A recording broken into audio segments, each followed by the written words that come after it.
idol, paminaw mo na ako'y maayong i-tips inyo ha. So mag-asawa, jowa, mag-jowa dyan para di kayo laging mag-away. Tips ko para sa inyo. Meron kang electrical tip or packing tip. Kuha ka ng ganito. Para hindi kayo mag-away, wala na kayong problema. Ganito gawin mo para walang ingay. Wala kang marinig. Ito gawin mo. Kuha ka ng konti, iganon mo sa bibig mo.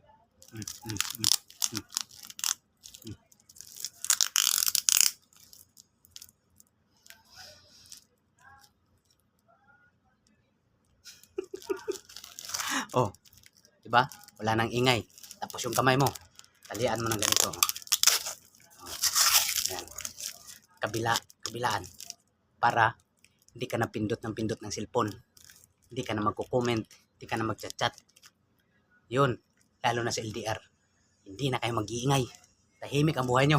Oh, ganun lang.